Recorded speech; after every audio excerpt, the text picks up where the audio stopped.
Hey YouTube, welcome to another episode of PB Garage. This episode we're going to be slamming my wife's Q5 here right behind me. She says it's got a little too much wheel gap. It needs some new tires anyways, so it's going to go in for an alignment. I'm going to take the opportunity to do a couple other things as well while I'm in there. And I'll show you the parts that are required for the project, and then we'll get into replacing it all. So it's a really hot day. I'm sweating already just talking, so I can only imagine what it's going to be like after swapping all this suspension component out. But stick around, and it should be a good episode.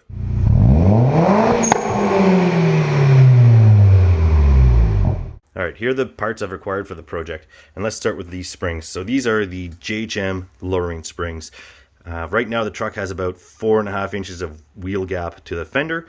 These should lower it about another 2 inches, and it's still going to have a bit of a wheel gap, but at least it's not going to be truck status. So I got these, they're fairly cost effective, 150 bucks on sale, and made it the logical choice to go versus going to a coilover kit, because then you're spending a lot of dollars. So with that, because the fronts, you have to take the whole strut tower out, it's a good time to replace your upper control arms. So these are typically they wear in here, or your ball joints here will start making clunky noises. It's super easy to replace while I have everything out, so it's just a good maintenance item to do while you're in there. And to get that strut tower out, you're going to be messing around with your pinch bolts. So I have some of these just in case I really have to hammer on those. This car is driven in salt, so I imagine that these are not going to, the ones on the car are not going to survive, and I have those as a precautionary measure. So these are the Euro sway bar end links. They're aluminum, nice stiffer geometer, not poly bushings, so should still leave a decent amount of comfort. The OEM ones are plastic and probably shot by now, so this is just another easy item to replace while I'm in there. And here we have the Euro code Subframe billet subframe brace. So this is going to replace the stamped steel brace that's under there and help tighten up just the overall rigidity of the vehicle. It's certainly overkill. I bought it used, pretty cheap, so I'm just going to chuck it in while I'm in there.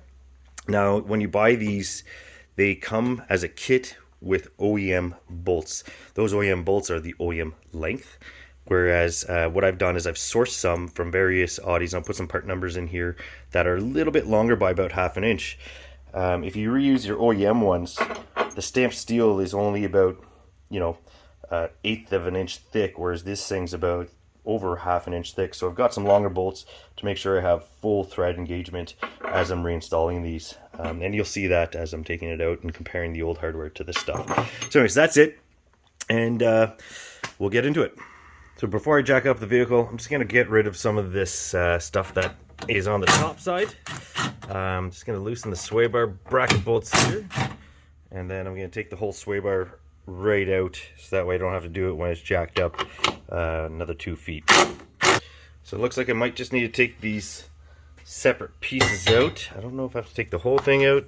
It's still attached with another bolt under there. I'm just going to leave it. I really only need access to this top strut mount bolt, and then the other two are going to be in the windage tray here that I'm going to remove next. The cowl tray only has a couple pressure pins or pressure tabs that kind of seat in there, and as you pull up, it releases it. You might lose your battery little tray cover here, might fall down in. Make sure you get that afterwards.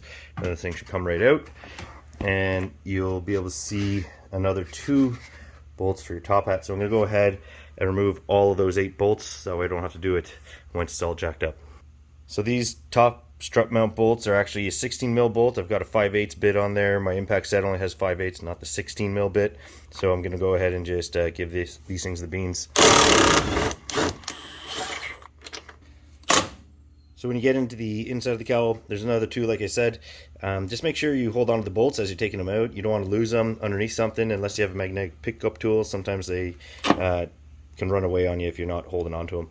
So I've gone ahead and removed them all. I like to leave one in, so that way when I'm disassembling everything, the whole strut doesn't just fall out on me and there's something that's going to catch it. And then just doing this one by hand is going to be easy once everything's up in the air.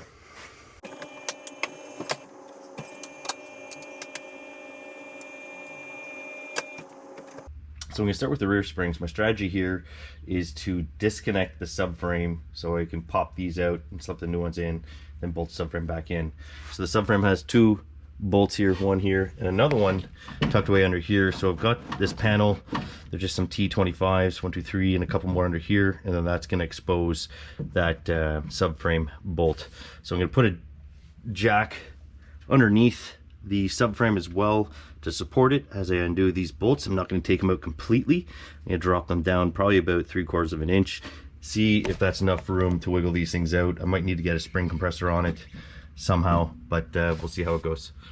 Okay, so looking at the subframe bolts, I've got my jack supporting the rear end of this control arm, which is tied to the subframe. So that's going to hold everything in place as I loosen this rear subframe bolt.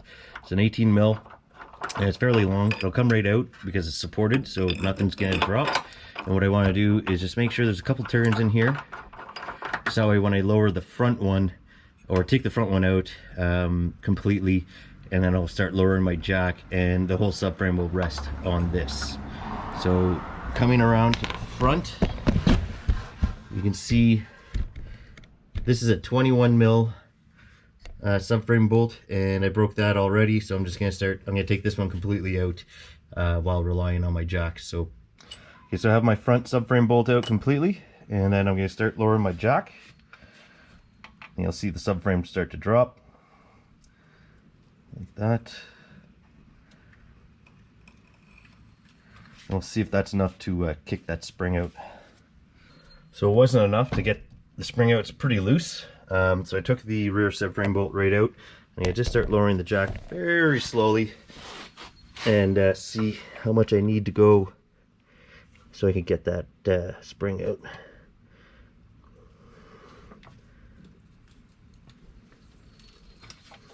Stop it right there.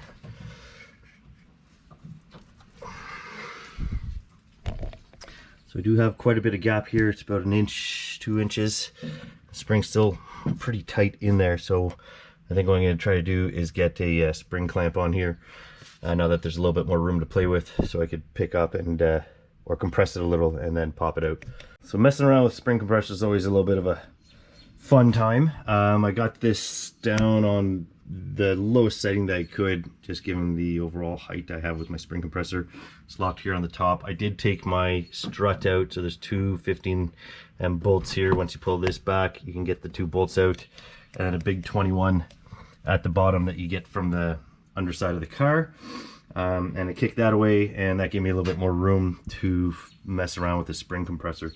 So I'm just going to go ahead, start drawing that compressor down, and yeah, it should pop right out.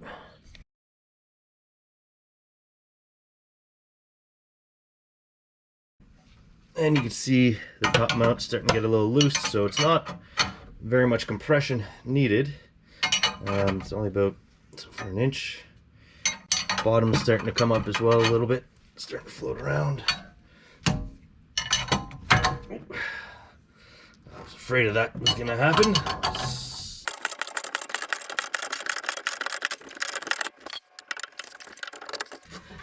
Once we get it popped a little, well, there we go.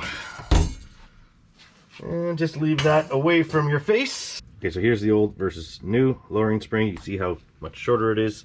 You're going to want to make sure you swap over your upper bushing, and it's kind of already dented. You can see where the spring is resting, so I'm going to make sure I try to align that when I'm fiddling it back in, and same for the lower. You can go ahead and replace these. These look perfectly fine, so I elected not to do them, but could be something you want to do. You want to make sure that you're lining the bottom up as well, and then the top. Just make sure that guy goes in where it wants to. And now we just have to jack up the subframe.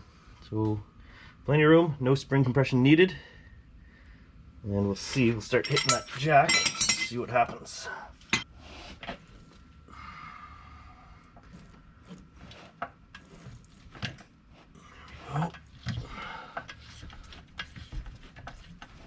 Put our subframe bolts back in. One in the rear, one in the front. So I'm just torquing these to the subframe bolts to 90 foot-pounds. The factory service manual says they should be replaced. Torqued to 90 plus another, I think 180 degrees. But I've torqued them to 90 foot-pounds on many of my Audis and never had an issue. I have not torqued down my lower strut bolt yet, because there's a bushing in there that once it's on the ground, this is pretty easy to access once it's on the ground, and you want to make sure that bushing is clocked properly when the vehicle is at rest. So that is still loose, and I'll do that when everything else is done. Those will be the last 2 bolts I do. So you're probably going to want to start this whole project with the front and your pinch bolt. If you can't get this out, it's going to ruin your entire project and just not allow it to happen. So in salty climates, this thing gets really seized in there. The best solution is just to apply heat, and a lot of guys say don't apply heat to this because it's going to weaken the aluminum and then cause it to crack. And I have seen it where people torque this afterwards and it does split here. Now that's because people are putting, you know, 3,000 foot-pounds onto this bolt, and it really only needs 30 foot-pounds when you're tightening it. It's really not a tight bolt to begin with when you're locking it down, but it just seizes up and people think it needs to be super tight putting it back in. So this, I know this side is good. I've done it. I've replaced the bolt already.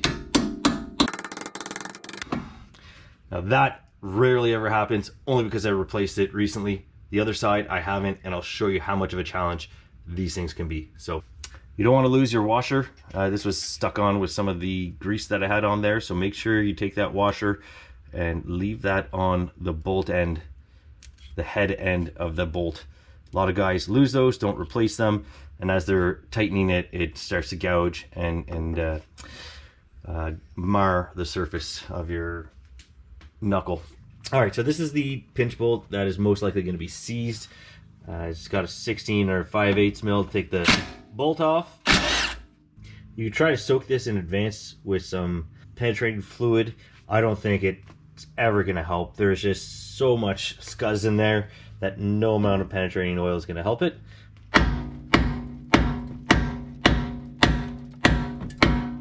So you can try whale on it. If you have enough strength, you could probably pop it out, but I am not an Amazonian woman, and I don't want to mushroom or bend this end of the bolt. Because I want to draw it out that way, and if this bends, and then it's going to seize up in there. So put that on. So I'm going to use it to hammer on it afterwards.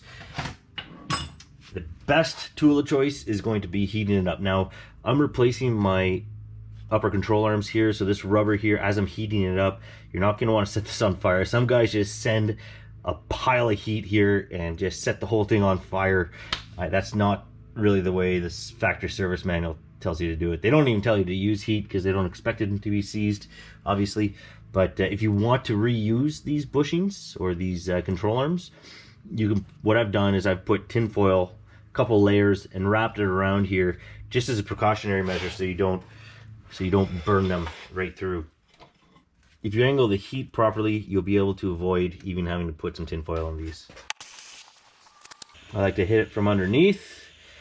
Let it sit here for a little bit. Get it from a couple different angles. I try not to heat the head of the bolt up because I'm going to be putting my impact on it, and I don't want that bolt head to snap. If that snaps, then you're going to be drawing the bolt out with the nut and washer type of operation, which isn't the funnest for me. This Q5 has a lot of space, so you can get away with that, whereas a lot of the B6s, doing the nut and washer combo, you end up binding up against or the spindle. But this Q5's got a pile of room in it to work on, which is nice. You can see the flames coming out over here, but it's not hitting anything, and anything smaller, it's just a little bit of a tighter operation.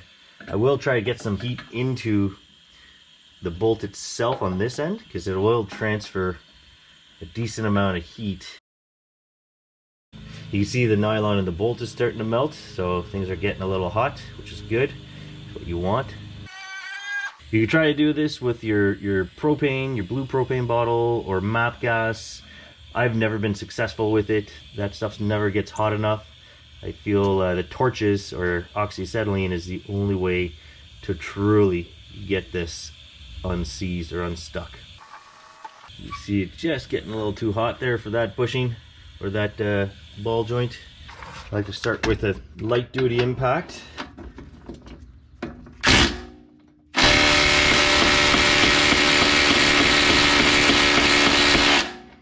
Now don't think that one's got the jam. I don't like using my big impacts on this right away because I'd like to try not to break the bolt, but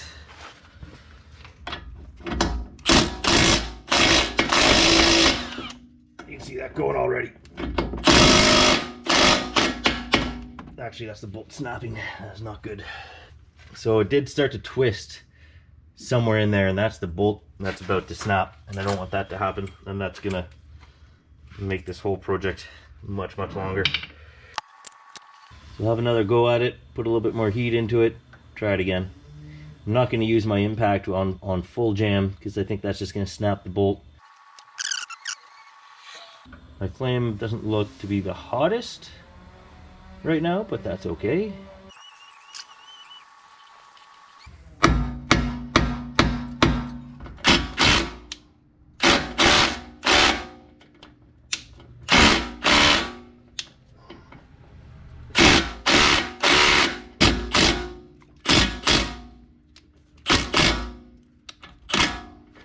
No, that is gonna just snap. That is not gonna be good.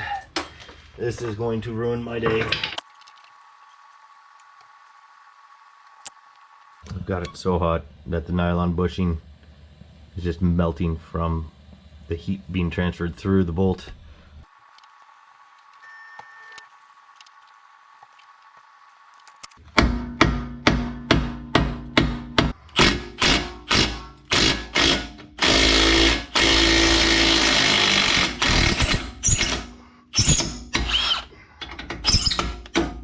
Yeah, there you go. That is it. Now I've just got to go ahead, pop that out. Usually these guys will be nice and hot as well, so they should pop out nice and easy. Otherwise, that is how you get a pinch bolt out without having to cut it up into a million different pieces. So happy that worked out. Actually, I was worried I was going to snap that head off with too much impact sauce, but seems to have all worked out. So that's it. This is going to wrap up nicely.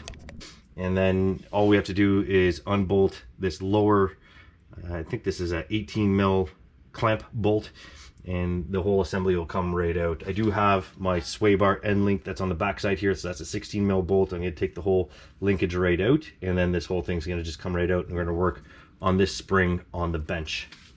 This is an 18 mil bolt. You have a nut on the back side that you're going to want to hold. And this washer's integrated into the bolt, so it can't come out, not like the pinch bolt. So you won't have to worry about losing that. There's a slot here, there's a little tool that you can put in there and rotate it.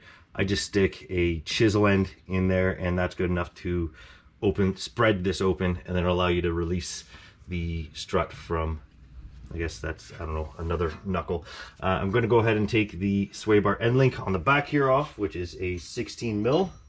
Lefty loosey, righty tighty. Yep. So you go ahead and take the lower strut assembly bolt out.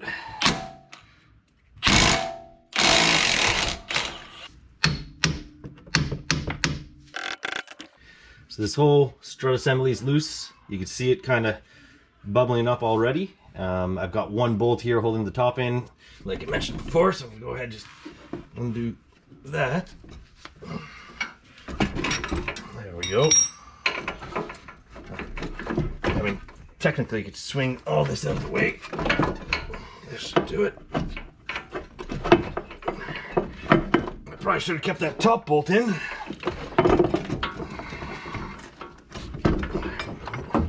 Okay. Oh, that's nice and light. We'll get this on the bench. Taking these off should be pretty straightforward. 16 mil. You go ahead, replace this hardware if you want. I'm not. My control arms did not come with new ones, so the old stuff's gonna go back in. So you can see some of the cracking and some of those bushings. That's not that bad. I've seen a lot worse. Play with the ball joints. They're still a little stiff. I've seen stiffer. I mean, in a pinch, you can certainly reuse these. This thing's knocking a little. That's only because the ball joint's hitting the outer edge of that control arm, but sometimes there's play and you could feel that knocking wood just by rocking it a little, but these feel good. I'm going in the garbage anyways because I've got new ones. So I've got my spring compressors on, and yeah, not ideal to see them bending like that. They kept wanting to rotate as I was tightening it down. You want to make sure they're nice and parallel to the shaft of your strut. But anyways, once you got it nice and clamped, you can see it's already kind of lifting from the top hat. So that means it's got enough compression that when I undo this top bolt, nothing's going to just shoot out.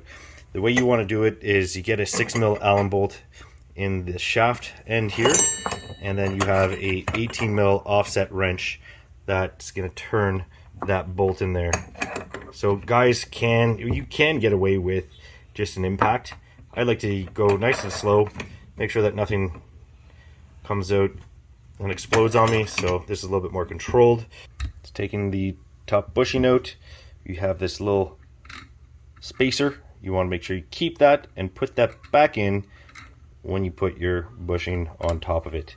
You lose that, you're going to get some decent amount of noise. That interfaces with your strut hat and the bearing plate in there. So make sure you keep that and note where it goes. This should just fall right off. And there you go. Now we got the spring. This thing's going to be able to come right out. I wish I had some replacement struts for this, but I don't. So we're just going to have to make do without. And get this off the bench, be very delicate with it, and then put the new spring in. Now that's all separated, JHM recommends cutting the bump stop at the first rib here. I'm going to cut it just a little lower than it so I can try to get this dust cap scooched up on top of that. I might not be able to, but we're going to try. You're supposed to do this for the rears as well. The reason you cut this off is because the strut's going to be compressed obviously by 2 more inches. So if you were to leave it on, you'd be riding on the bump stop in here all the time, and you would hear that feedback every time you go over a bump. It's probably fine for normal driving, but as you're going around in corners, you'll feel that impact of the bump stop more frequently than you would. So cutting that off, I'm going to see if I can get this dust boot onto that and then slip it all back on. So I was able to make that bump stop fit. I had to fight with it quite a bit, but managed to squeak it in.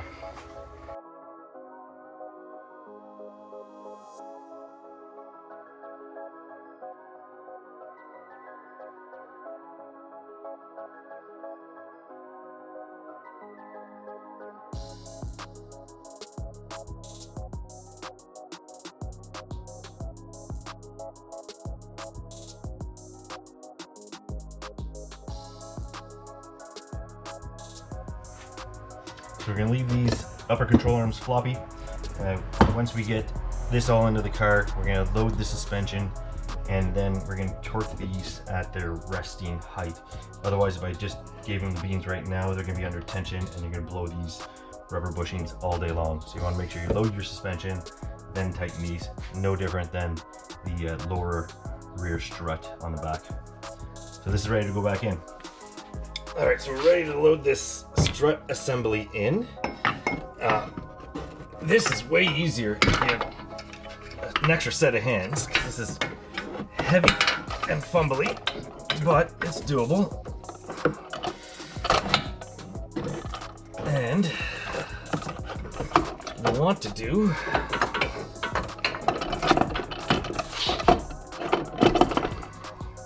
is try to get one bolt in at the top here.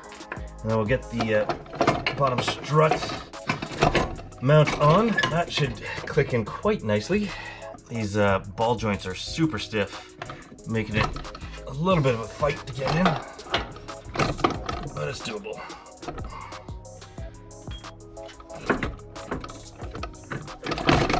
And sometimes a little persuasion goes a long way. There we go. And then you want to lock it in with your pinch bolt.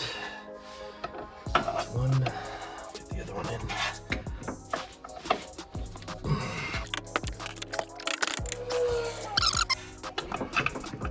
You want to make sure you don't cross thread the top hat bolts. They are aluminum. And a lot of guys just put the beans away onto this thing and cross thread those all day long. And that's not fun to replace after. they don't go in by hand 90% of the way, you're doing it wrong. So stabilizer end link. So to get the rear sway bar end link in, I decided to undo this bolt, spread it a little, so that way there's a little bit more movement in the lower assembly, and I can start this thread on the top bolt nice and easy. And then it gave me some play so I could align it with the bottom or the sway bar open end. This you don't want to cross thread or any of that, so you don't want to go in under tension. And I'm struggling with it right now, surprisingly, even with it all loose. There we go. Okay.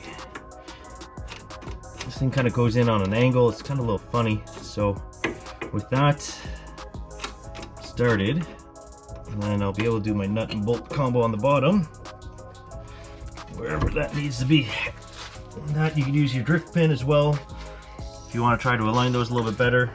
This way there's no tension anywhere as you're trying to fit these all together. There's a little bit there, but there we go. I'm only going to tighten once I have all the suspension under compression. Here you could just jack up. Yeah, that's what I'm going to do. Make my life a little bit easier. I'm just going to jack this up, and that's going to seat it nice and tight. There we go. Take that out. Put your bolt in.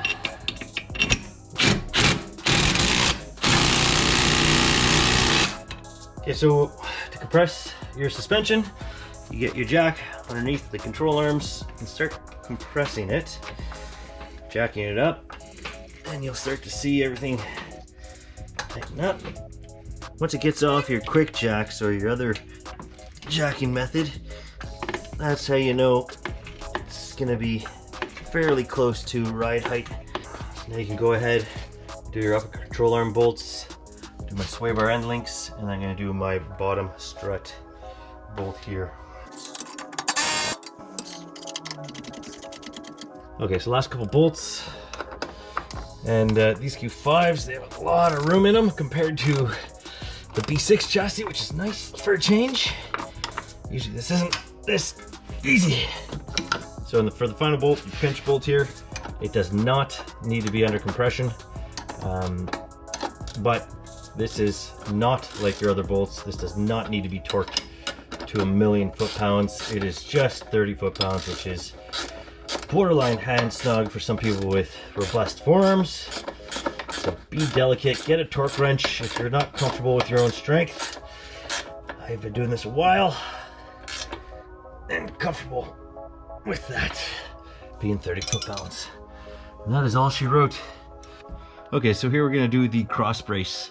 You can see we've got 1, 2, 3, 4, 5, 6 bolts. These are just some 18 mil socket bolts, and then you have some triple square in the front. So I like to break any kind of sway bar or subframe bolt with a breaker bar first, rather than just hitting them with a impact and sitting on it. I don't know why, it's just something I do. These are coming apart nice and easy, as expected. I do have a little electrical grommet pin here that's holding this electrical cable into that brace, so I'm gonna have to pop that out. And then these triple squares, you're gonna want to be very careful with them. People strip triple squares all the time, especially when they're under high torque. I should probably get rid of this belly pan, but here we go. This is a M14. Oh yeah, it's not too bad.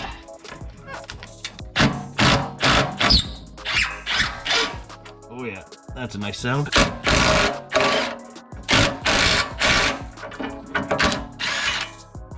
And that's it. Oh, nope, we got another electric connector. And that's that.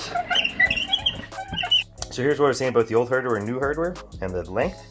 This is the replacement bolt that I sourced to make sure that it has the same thread engagement. I mean, this is sitting up above that a little bit, but you see that it's going to maintain at least a little bit, if not more, thread engagement than if I were to just use these old bolts at stock length. Then you're losing out on about that 1/2 inch. So I'm going to go ahead and just pop this back in. I was checking to see if this thing had those little holes for the electrical grommets. It seems like it does. This comes with as well are these bolts for your belly pan, so that way you can bolt them up instead of using the Torque T25 bolts. So I'm gonna get this loaded in and see how it all looks.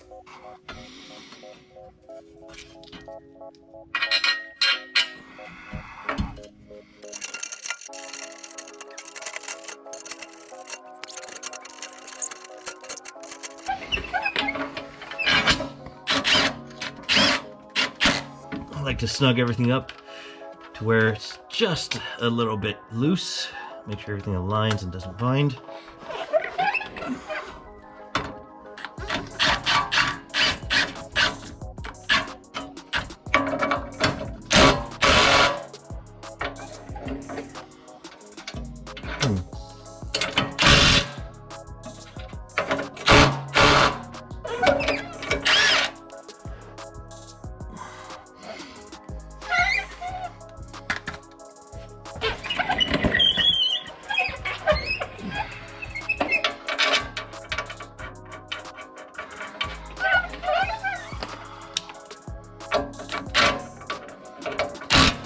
So this longer bolt ended up being too long and it bottomed out in the bottom of the recess.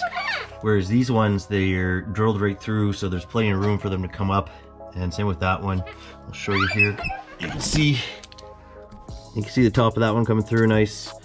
This one's just coming through at the top there in the seam. And then this one's got a blind bolt recess, so there's no room for this to pass through. So I ended up having to use a shorter one, but that is a small compromise. You should torque these to new bolts. You'll be torquing those, I think, to 90 foot-pounds plus another 180. I'll correct myself in the video if that's wrong. But yeah, once you torque this down, put your belly pan on, you're good to go. Don't forget to redo your electrical connections. They're pretty accurate with their alignment. Alright guys, so here's the final install with the belly tray on. So it covers up that whole brace, unfortunately, but here's how the fit went with the belly pan. I had to trim the forward plastic belly pan a little bit to clear this bolt head. You could probably do it without, but it would bow it out, and that just kind of make me annoyed a little seeing that. This doesn't stick out that far down below, it's not a concern. Supplied hardware seems to work. I was missing one, so I have some mix and match hardware, but same tool, still an M4. Piece in the middle went in well. At the back here, using the stock hardware there, and then these little push pins went in as well quite nicely, but this does flare down a bit because the bolt behind it is pushing this piece, so it is binding a bit, but not too much of a concern, and it's just touching it. So overall, it's looking pretty good, and can't wait to see how it feels.